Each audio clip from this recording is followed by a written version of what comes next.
It is said that there is no greater pain than the loss of a child, for there is no love greater than that of a parent for their offspring.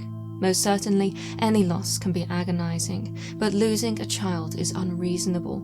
It defies what we perceive as the natural order of things. Such pain and absurdity are enough to drive anyone mad. Even a genius of great vastness, like Bogdan Petricecu Hașdeu, the 19th century Romanian writer and philologist, is remembered as having pioneered many branches of Romanian philology and history.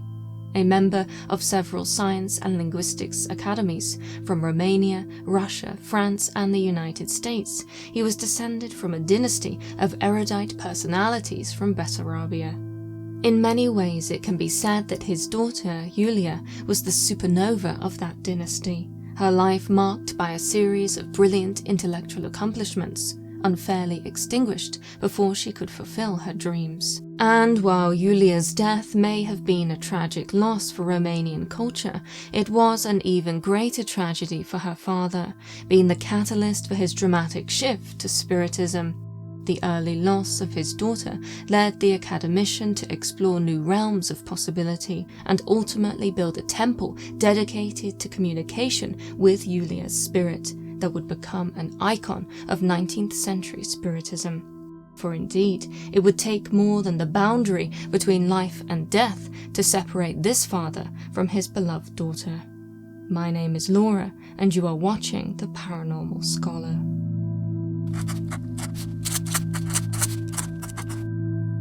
Born on the 14th of November 1869, Iulia Hașdeu exhibited the first signs of genius at the age of 2, when she taught herself to speak and read French. By the age of 8, she was already writing poems and prose in both Romanian and French, and was fluent in German and English. By the age of 11, she graduated from the St. Sava Gymnasium and the Conservatory of Music from Bucharest, excelling in the field of piano and canto. At only 16 years old, having inherited the outstanding intellect of her father, she became the first Romanian woman to study at Paris's prestigious La Sorbonne University. A year later, in 1887, Yulia contracted tuberculosis. While her mother was able to be with her in Paris at the time, her father, much to his despair, was in Romania. Even so, he wrote to her frequently, insisting on her returning home and taking good care of herself by preserving her energy that she would dedicate entirely to her studies, imploring her to go to sleep earlier rather than spending her nights reading in the dark. For at the time, Yulia was already working on her doctoral thesis on Romanian folk philosophy, logic, metaphysics, psychology, ethics, and theodicy, and was determined to complete it despite her parents' pleas. In one of her letters to her father, she wrote that she would not even consider interrupting her studies, even if she had to pay for it with her life. "I will not do it," she asserted, "even if I would have to die for it, and no human power can force me to. I did not work my entire childhood and youth to stop now when I am so close to reaching the harbour. I do not want such a life, not because I care about diplomas. I am not the one to care for such things, as you well know. But once engaged in the fight, it is not me who will retreat from the middle of the battle. And after all, I do love this work, and in short, I will not give it up for anything in the entire world." Her devotion to her intellectual pursuits and dream to become a writer, however, were crushed when she was forced to give up her studies in the April of 1888 due to her rapidly deteriorating health. Her parents took her to doctors in France, Italy, and Switzerland, and when medicine failed them, they sought the miracle of healing at the Agapia Monastery in Bucharest, Romania. Regardless, Yulia's health continued to decline, and so her parents brought her home. Even on her deathbed, Yulia continued to write and even muse upon the afterlife. In a note made only days before she passed away in September, she wrote, "Mother, I leave you forever. I will not see you again. I will acquire my existence under an unknown name. I'll reach without help from anyone on my own the glory which I dreamt." In yet another note, Yulia seems to have heartbreakingly dreamt of living a longer life, writing, "Queen Yulia died on May 21st, 1971, at 11:20 a.m. at 101 years, 6 months and 6 days. Tragically, she would not achieve anything close to this longevity. Her death came too soon, mere days thereafter, on the 29th of September 1888. She was only 18 years old. With her passing, Yulia left behind a devastated father. Haşdeu, the genius of great vastness, who was already well respected as a writer and philologist, started to publish her writings, as he believed her opus to be a rich contribution to the philosophy of the human spirit, and proof not only that the soul has no age, but that, on the contrary, a very mature soul, an ancient and emeritus knight, sometimes comes to stay for a while in a very young being. His statement, heartbreaking for its raw grief and admiration for his child, can be said to reflect a newfound openness to the spirit world. Not merely that, it suggested that, by the time of its publishing, Haşdeu had already found an unsettling note made by his daughter in 1886, before she contracted tuberculosis, and most certainly before anyone could have imagined her passing at such a young age. In the 1886 note, which was scribbled on a small piece of paper, Yulia had written, "Who will reveal you to their eyes? Death." A somber musing for a young woman barely out of childhood. What was the reason for it? Could she have sensed her early end 2 years prior? Most certainly, her father thought so, and more than that, that, in knowing she would die, she had made plans to return also. Thus, Haşdeu's communion with Yulia's writing, something that she had denied him while she was alive, inspired him to find ways to communicate with her spirit directly. Encouraged by the possibility of contact with his dead daughter, it is said that he spent many mournful months waiting for a sign from her. And by his own account, he received the sign he had been waiting for in March, 6 months after Yulia's passing. The moment is recorded in his famous work on the philosophy of Spiritism, Sic Cogito. On a wet and gloomy evening, he wrote, I was sitting alone in my chamber next to my work table. Before me, as always, there was paper and a few pencils. How, I do not know, but unknowingly my hand took a pencil and rested the tip of the pencil against the gloss of the paper. I started to feel short and dense pulsing in my left temple, as if a telegraphic device was shoved into it. All of a sudden, my hand started moving restlessly. At most for 5 seconds, when my arm stopped and the pencil slipped between my fingers, I felt as if awakened from a sleep, even though I am certain I did not fall asleep. I glanced over at the paper and very clearly read, I am happy, I love you, we will meet again. This should be enough for you, Iulia Haşdeu. It was written in my daughter's handwriting.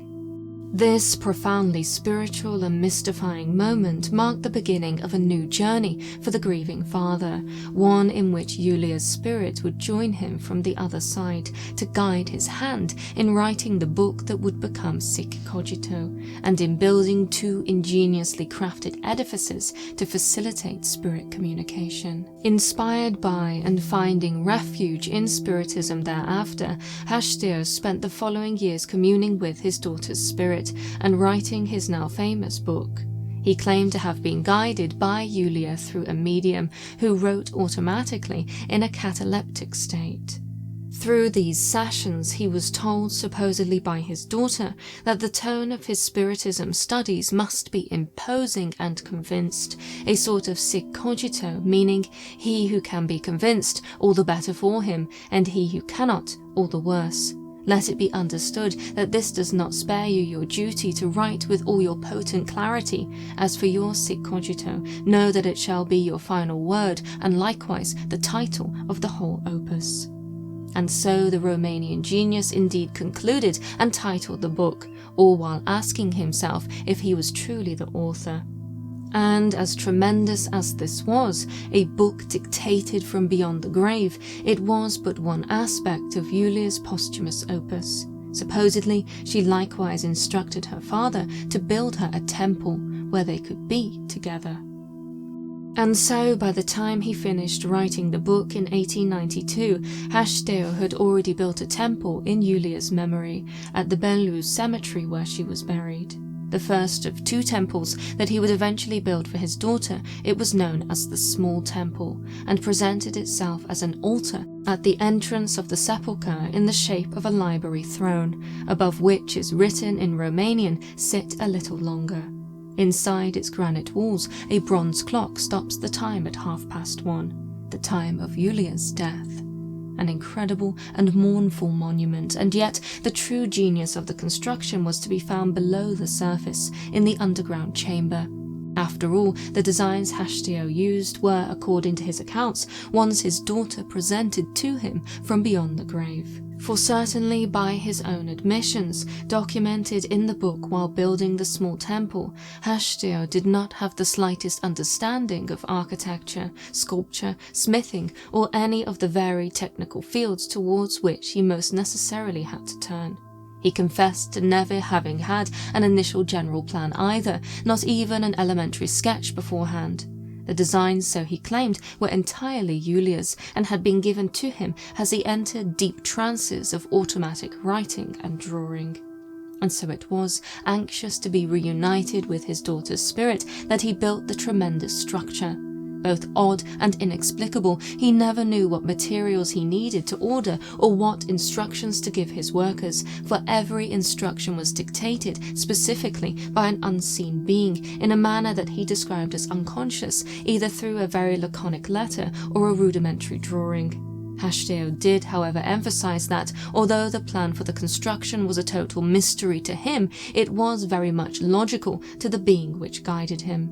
He believed that the most significant example of this was when he was instructed to place marble walls and steel arches in mismatched and asymmetrical positions above a funnel-shaped window, something that he complied with, although it seemed to him highly inappropriate. Months later, he received another instruction, again allegedly from Yulia, to connect his initial placements so as to form a platform, a small suspended altar, where he was instructed to place 3 busts, a large one of Christ and 2 smaller ones of Shakespeare and Victor Hugo, all arranged so that they would watch from above over his daughter's bust, which had already been placed below. According to a spiritualist manuscript, the 3 busts formed the Trinity, whose unity required a new Trinity, a total of 9, and so 9 was the number of portraits depicting the members of the Haşdeu family, which were placed in star-shaped pads on the tomb's windows. Finally, he was instructed to hang 2 parallel mirrors on the side walls of the window.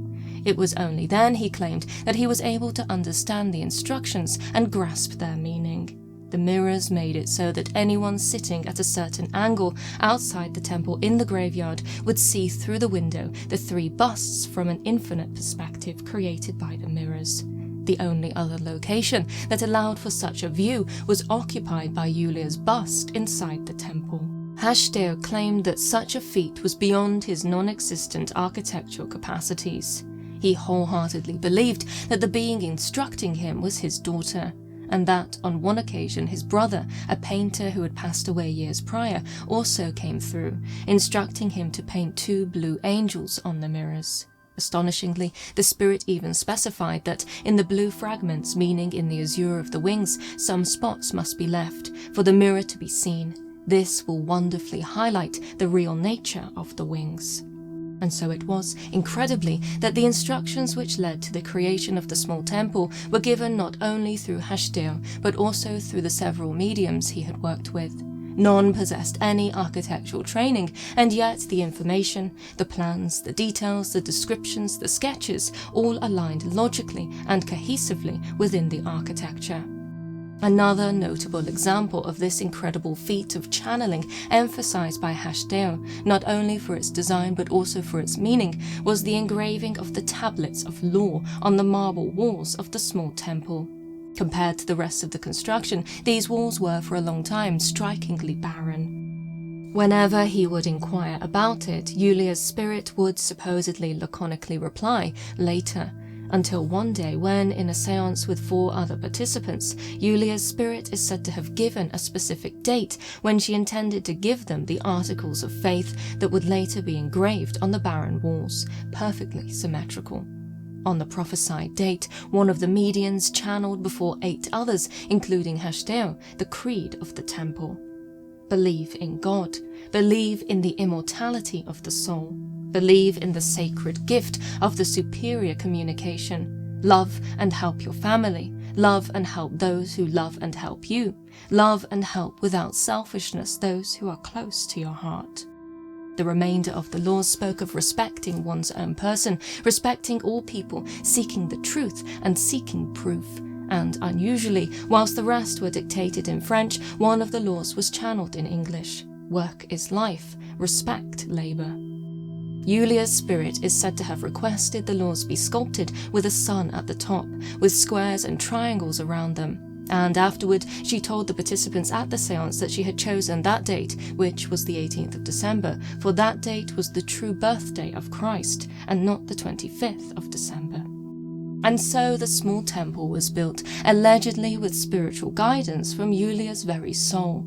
Every little corner, placement, inscription, and decoration in the building seems to have been intelligently designed and full of symbolism.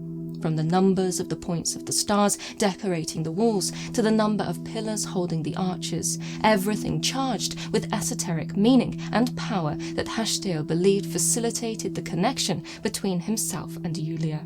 News of the temple tomb spread among the local academia, piquing the interest of a revered architect who, upon visiting it, wrote a letter to Haşdeu commending his work.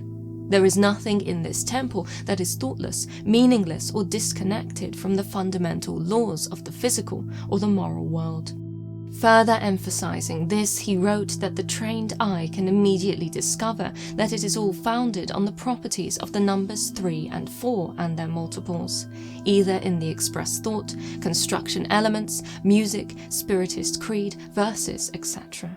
Dismissing the idea of pure coincidence, the revered architect enforced that harmony, stability, and eternity have always had as their symbols the numbers 3 and 4 within the universe.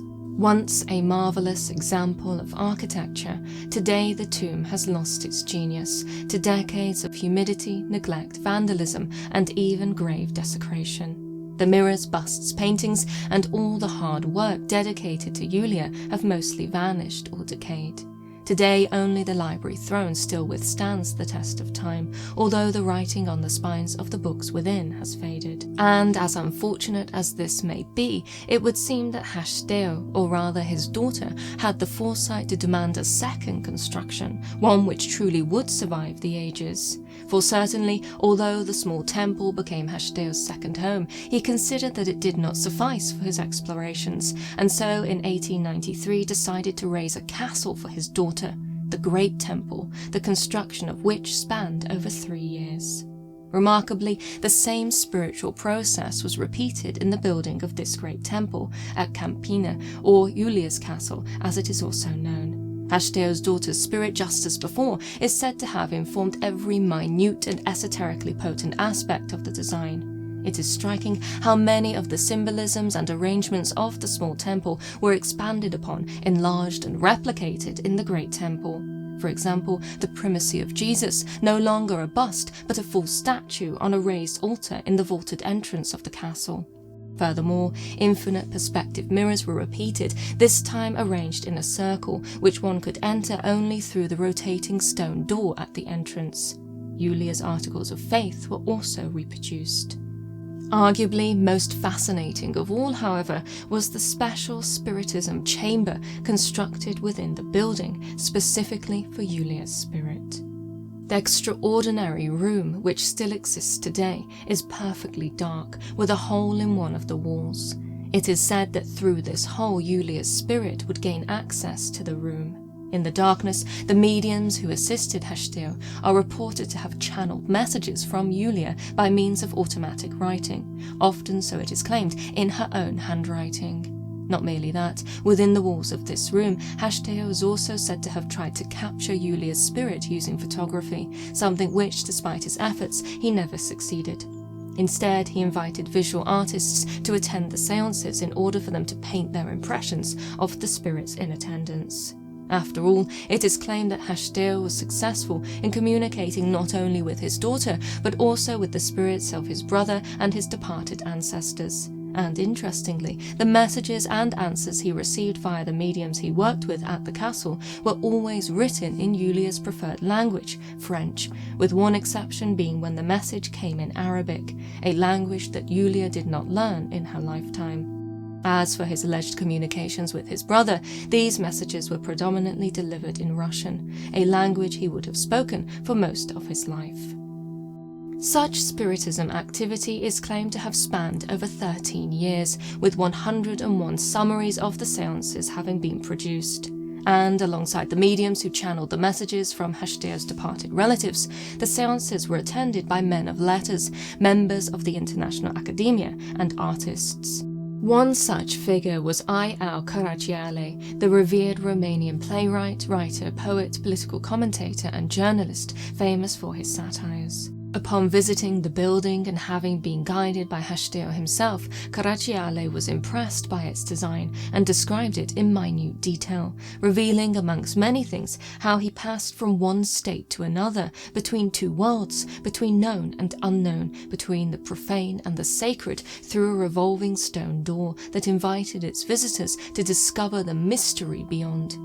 He also wrote how the temple is oriented towards the sunrise, its foundation in the shape of a cross, and the main axis falls perpendicularly upon the meridian. Clearly, everything had been designed with purpose. Describing Yulia's bust, he wrote that it was covered with a thin white veil. At the base of the marble pillar, there is Yulia's photo from her funeral day. Many of Yulia's possessions were also housed in the castle, specifically in the two halls which sat on either side of the structure. In one of them sits Yulia's piano, which they say she played exclusively. In the other hall are Yulia's library and her portrait in natural size. It was, so Haşdeu expressed, without a doubt, a building in which Yulia's spirit can be easily identified. And certainly, Yulia's piano is believed to have been a central piece within the castle. It was her beloved instrument, one at which she excelled, and so her spirit seems to have been tethered to it. During seances, it was claimed that she would play the piano through the hands of others, and sometimes, remarkably, the piano would play on its own. Even more incredible is how, during one such seance, her spirit supposedly dictated a sheet of music to one of the mediums titled Sursum, and yet another titled Requiem.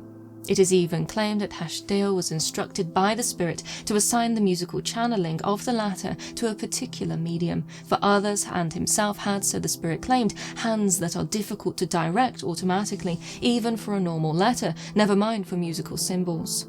Once the song was channeled in its initial form, Yulia's spirit demanded the arrangement be made by another, reinforcing not merely experimental control, but that this, ever-demanding, assertive and dedicated to her intellectual and musical pursuits, was indeed the spirit of Iulia Haşdeu.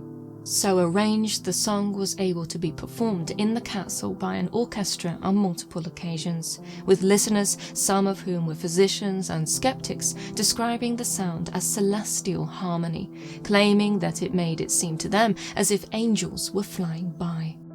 Sensational and compelling, Yulia's presence at the temple thus became a source of spiritist art and literature, which garnered the attention and fascination of her father's intellectual circle. To Haşdeu, however, the seances were more than mere entertainment or morbid curiosity. They were a way to continue his relationship with his beloved child.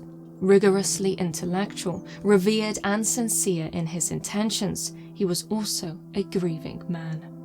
Such is reflected in one of his opening invocations from the documented seances, in which he referred to Yulia as Lily the angel, and called to the spirits of his relatives, naming all of them as angels, confessing, "When I invoke either of you, I never forget that you are all one whole to me, with my Lily at the center and Christ as the great mediator."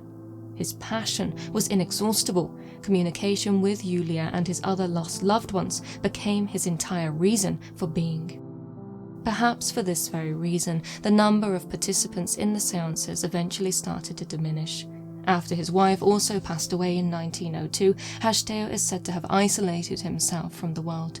His final years were marked by painful solitude. Many believe that he was insane, driven mad with sorrow, and that all of his claimed experiences with Yulia's spirit were thus the make-believe and delusions of a genius who had crossed the threshold of insanity.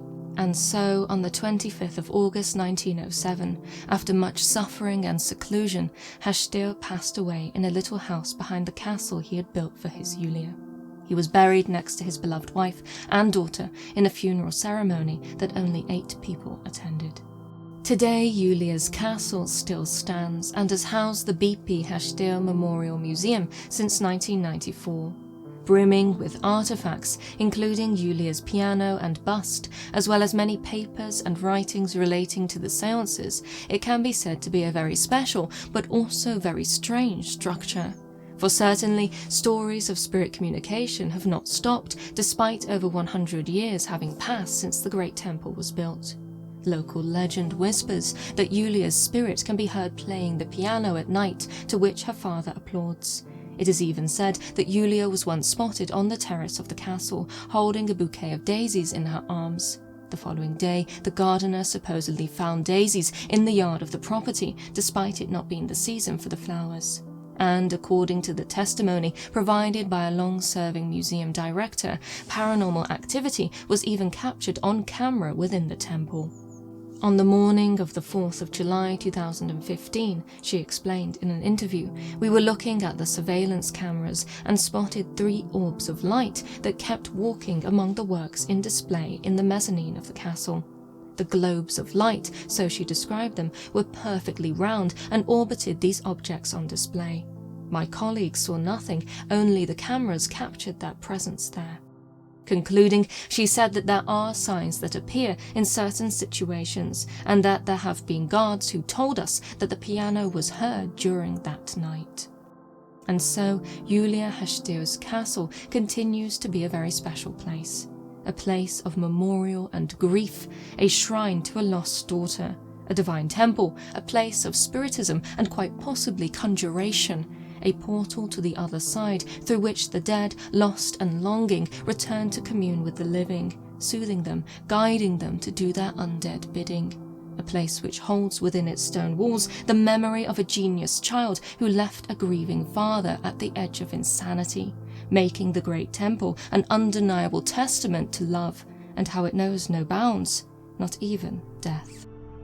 Thank you so much for watching, and thank you once again to my dear friend Radiana for researching and writing the script for this video. If you have not already, you can explore some of her own wondrous videos over on her YouTube channel, linked on screen now. And with that, all that there is left for me to do is wish you a very Merry Christmas and all the best for 2023. I cannot wait to see you there. Until next time.